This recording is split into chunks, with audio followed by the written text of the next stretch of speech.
Chrisean, you had the opportunity, even right now, you had the opportunity to do the right thing, and you keep letting the devil challenge you to do the wrong thing.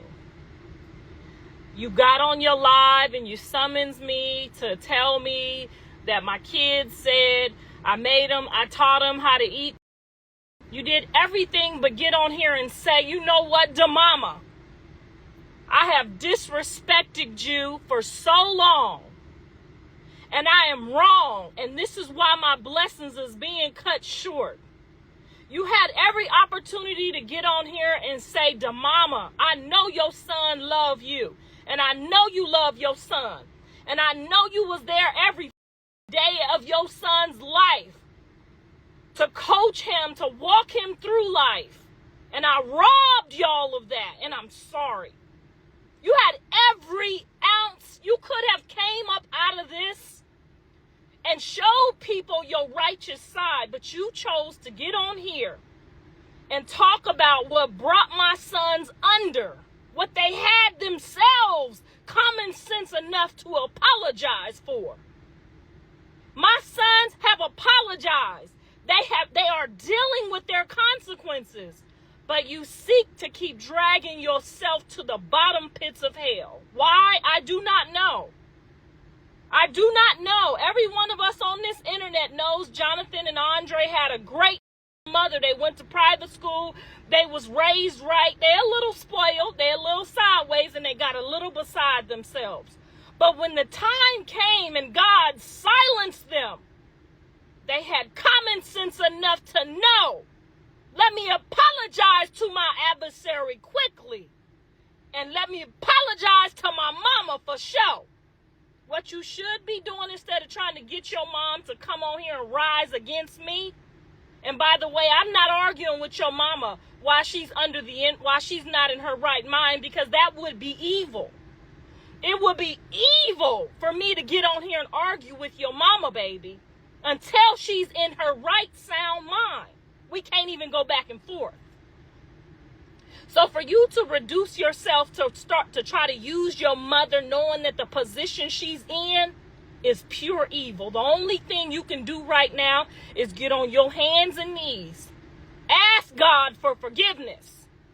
Go somewhere quiet and take care of your child. And do the best you can to be the best mother you can, because you're not the only one who had a mom with a...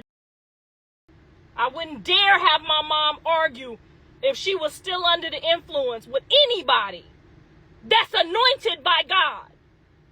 You have to know by now.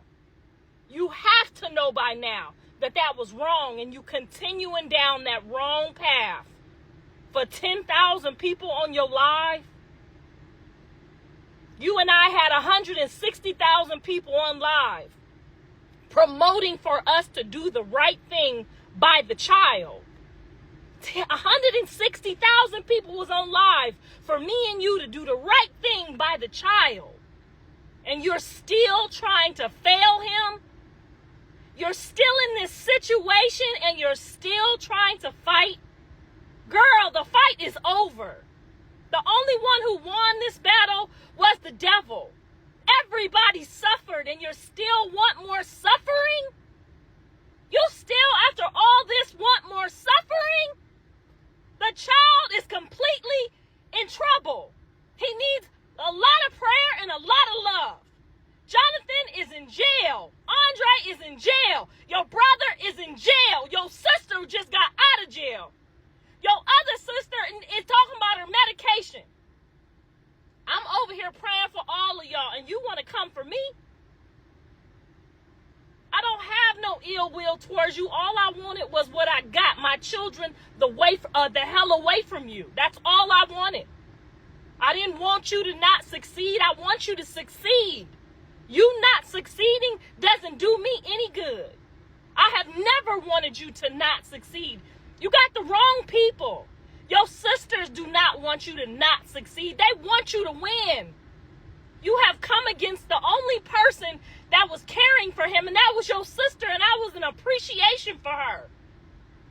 You have got to get on your knees, and you have got to stop this trying to tear people down. You can't tear nobody down that don't give a.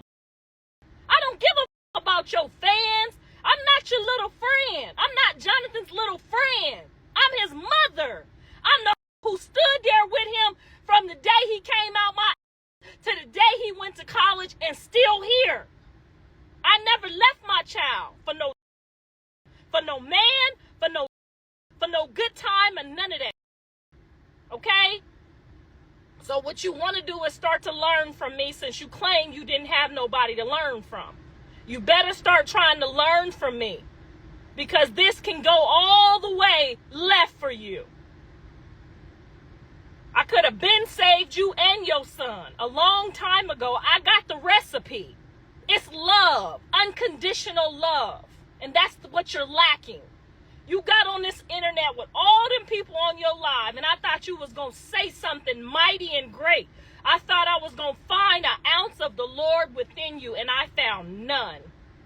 And if Jonathan asked me today if I think he should go anywhere near you and your child, I would tell him hell no.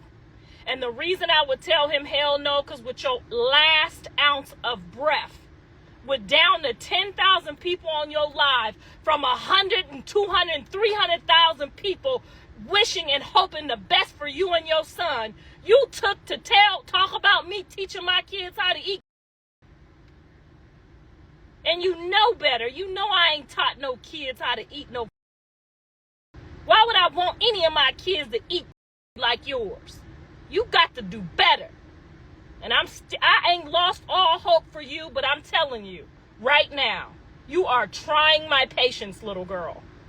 You are trying my patience every day. You have went around here listening to my sisters who don't even, girl, you listening to the wrong people. And I tried to tell you that. Look at people's fruit. You act like you read the Bible, but you don't read no Bible. Look at the fruit around them. Okay? You ain't never seen no thirsty on this side of the fence. We already had it. We had it our whole life. Jonathan went to college out of $1 million house. He's seeking for what he's already had. Okay? You're seeking for something you know nothing about. You don't even know how to pay your taxes.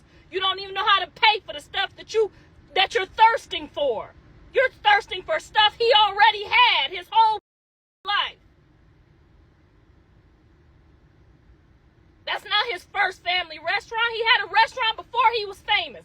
Y'all have got to stop teaching her to be disrespectful and honorary. You didn't disrespect Zeus Network. You disrespected every network that would ever work with you. You scared all the networks off. This is Hollywood. They all stick together. Okay? They're all one big family, and they're all one big friend. You're running off all your opportunities in life. Nobody wants to deal with somebody that talked about their last network. So instead of your mama trying to talk to me, she should be telling you these things. Okay? No job. I don't give a this McDonald's wants to hear you talk about Taco Bell. They don't want to hear about your bad relationship with the KFC. You know why? I was a manager at a restaurant, I know, when I was a kid. If you go in there talking about your last job, they're scared of you because you're going to go run your mouth about their job. Now that's the first thing you need to do, is silence yourself. Zip your mouth up. Everybody in the industry is scared of you right now. Either you're going to them or talk about them. Just don't go your way. It does not work like that. It does not work like that. You're running off every opportunity that will ever come your way. Any producers that are like, oh, I want to help her, I want to do something, you're scaring off the pastors. You're yelling out pastors' names in situations they shouldn't even be involved in. Now, why would a pastor jump up and talk to Lemmy about your work abilities? Either you work or you quit. You don't talk, okay? And that's not just Hollywood. That's if you work at McDonald's. That's if you work at Dollar Tree. You don't work at Dollar Tree and go to Walmart and say, my last boss just used me. She worked me so hard, and then that's why we didn't get along. You keep your mouth shut. I tell you every chance I get, Chrisean can't move. If she moved once, Blueface's mama, Karlissa Sappho, is gonna move twice. She don't enter the chat saying, and I quote, "Lord, they trying to play with my child before he comes home." Karlissa says, "Hide him in your blossom, that he may not see or encounter any of this wickedness," saying, "Let her son come home to peace and joy for the sake of his children," telling Lemmy that John and her have nothing to do with anything Chrisean's got going on. Now, Chrisean seemingly got word that Karlissa don't enter the chat. But I really feel like Karlissa need to hear this for real. You know, because, you know, she do all the little gimmicks and we applaud her. But at the same time, nobody want to hold her accountable for just being who she is. Chrisean don't got her mama to talk about Blueface and Karlissa not being the mama that he need to show him unconditional love. Jesus be a fence. Blueface can't help who he came through. Was it walking? He told you the truth. It's for Karlissa. Now, you remember the show when his brother said, he put her out there, "Mom, it was a 2-hour view. You just taught me and my brother how to eat. And Mom, just keep it real. Stay on the click, stay on the click, stay on the click." Click farming. Blue came from a mom. So what Blue is going through, Blue don't understand the unconditional love. Chrisean, I don't know why you getting your mama involved. One day you love her, the other day you feel the way how you feel about Lemmy. From one mama to another, Karlissa says that Chrisean had the chance to do right by her again and continued to do evil. Karlissa said, "I raised my kids with all I had and I'm still here." According to Chrisean Rock and her mama, Karlissa Sappho taught her 2 sons, Blueface and his brother Andre, how to eat the hello and the kitty. Don't know how old they were and don't even know if any of this is true. But if it is, God, we need you and we need you now. Karlissa went on to say, all Chrisean had to do was the right thing. Karlissa says that she cannot speak to Chrisean's mama right now because her mama ain't of sound mind and she has respect for Chrisean's sisters. But Karlissa is now feeling some type of way, and I don't know what's been going on lately, but I've really been on Karlissa's side. You got on this internet with all them people on your live, and I thought you was going to say something mighty and great. I thought I was going to find an ounce of the Lord within you, and I found none. And if Jonathan asked me today if I think he should go anywhere near you and your child, I would tell him no. And the reason I would tell him no, because with your last ounce of breath, with down to 10,000 people on your live, from 100 and 200 and 300,000 people wishing and hoping the best for you and your son, you took to talk about me teaching my kids how to eat. And you know better. You know I ain't taught no kids how to eat no. Why would I want any of my kids to eat like yours? You got to do better. And I ain't lost all hope for you, but I'm telling you right now, you are trying my patience, little girl. You are trying my patience every day. Karlissa, I understand your frustration, but at some point, you've got to learn to let go and let God. Put it in the master's hand. Let him handle the situation, be it Chrisean, your son, her son, whatever it is, I promise you, put it in his hand and watch it all play out. I am beyond aggravated with Chrisean, Lemmy, Karlissa for always getting into it. This time next week, everybody, not Chrisean and Karlissa, will be friends again. Chrisean will be the best thing that ever happened to Zeus Network, and something tells me this is all for TV. I'm tired, aggravated, fed up, sick and tired, all the things that Chrisean been saying she is, we are. I'm Antoine, just here to report the news. We'll keep a close eye on this developing story. I don't want no smoke with nobody.